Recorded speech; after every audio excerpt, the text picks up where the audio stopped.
हमारे आज तक के सबसे बेस्ट कोचेस में से एक कोच गौतम गंभीर का मानना यह है कि अगर तीनों ही फॉर्मेट में सिर्फ एक ही कप्तान लाया जाए तो उससे टीम का संतुलन बन सकता है। टीम के अंदर जो प्लेयर है उनके अंदर जो विश्वास है वो बढ़ सकता है और साथ में कोचेस और टीम का जो तालमेल और संतुलन है वो भी बड़े अच्छे से हो सकता है। लेकिन शायद कोच गौतम गंभीर ये भूल गए हैं कि तीनों ही फॉर्मेट में किसी एक प्लेयर को आप कप्तान बनाना तो चाहते हो, लेकिन उसके अंदर क्या ये योग्यता भी है कि आप उसको तीनों ही फॉर्मेट में कप्तान बनाना चाहते हो।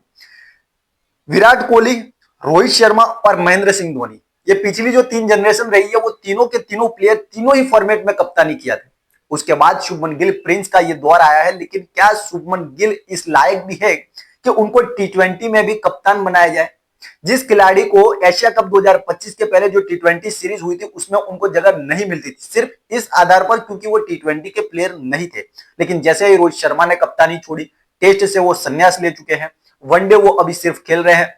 उसके बाद टीम इंडिया के लिए एक नया कप्तान आया, वो है शुभमन गिल, जिनको पहले टेस्ट की कप्तानी मिली। फिर इस ऑस्ट्रेलिया सीरीज में, वनडे सीरीज में रोहित शर्मा को हटा करके, जिनका सपना था 2027 वर्ल्ड कप खेलना और कप्तानी उनकी कप्तानी में वो चैंपियन बनाना चाहते थे, लेकिन उनको हटा करके सिर्फ इसलिए उनको कप्तान बनाया शुभमन गिल को क्योंकि तीनों ही फॉर्मेट में कप्तान वही होने चाहिए। लेकिन कोच गौतम गंभीर शायद ये भूल गए हैं कि हर प्लेयर हर फॉर्मेट के लिए फिट नहीं होता है। वो रोहित शर्मा थे, विराट कोहली थे और MS धोनी थे, जो तीनों ही फॉर्मेट के प्लेयर थे। लेकिन आजकल जो क्रिकेट खेली जाती है, जहां पर वनडे और टेस्ट की बात करें तो शुभमन गिल बेटर साबित होते हैं बाकी प्लेयर से, और आने वाले टाइम में वो आपको विराट कोहली के विकल्प के रूप में दिखाई दे सकते हैं। लेकिन जहां पर आज टी20 क्रिकेट इतनी जबरदस्त तरीके से खेली जाती है और फास्ट हो चुकी है, जहां पर 160-70 रनों का जो स्कोर होता है वो पहले के जमाने में पार स्कोर माना जाता था और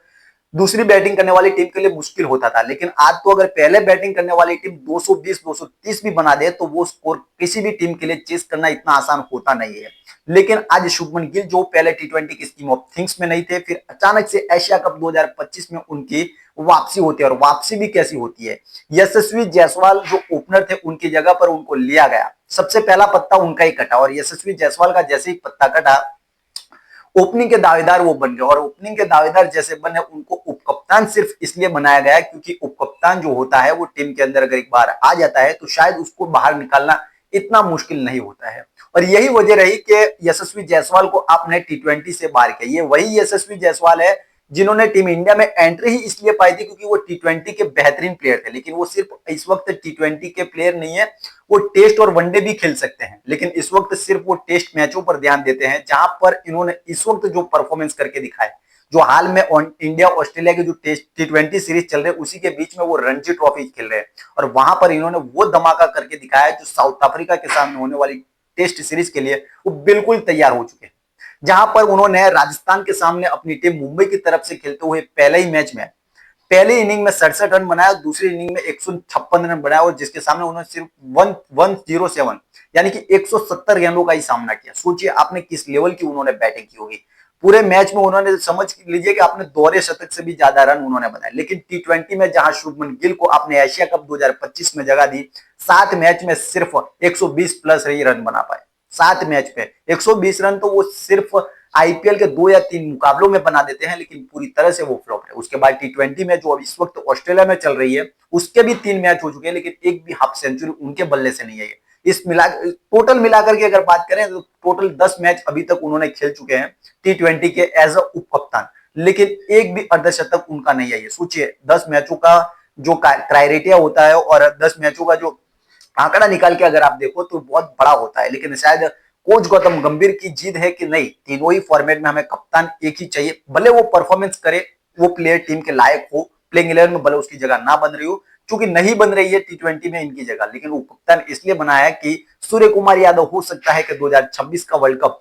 लास्ट हो और उसके बाद इनको तीनों ही फॉर्मेट में नया कप्तान घोषित किया जाए, जैसे रोहित शर्मा थे, विराट कोहली थे और MS धोनी हुआ करते थे। लेकिन इनको ये बात समझनी चाहिए कि भाई साहब, हर प्लेयर हर जगह पर फिट नहीं होता है। बाकी के देश में भी ऐसा होता है कि जो प्लेयर जिस फॉर्मेट का अच्छा प्लेयर है उसको ही कप्तान बनाते हैं, चाहे वो साउथ अफ्रीका हो, इंग्लैंड हो, ऑस्ट्रेलिया हो, न्यूजीलैंड हो, इन सारे जितने भी देश है ना, उसमें जो प्लेयर जिस फॉर्मेट का बेस्ट होता है उसको ही कप्तान बनाया जाता है। लेकिन हमारे यहाँ जो परंपरा चल गई है कि MS धोनी, विराट कोहली, रोहित शर्मा, वो उनके जनरेशन के प्लेयर थे, वो अच्छे प्लेयर थे। उस टाइम पर ये टी20 उतना स्पीड में नहीं चलता था तो वो चल सकता था, लेकिन शुभमन गिल की अगर बात करेंगे, जो इनको प्रिंस बनाया गया और तीनों ही फॉर्मेट में जो जीत है उनको लेने की, वो शायद टीम इंडिया को ही नुकसान कर सकती है।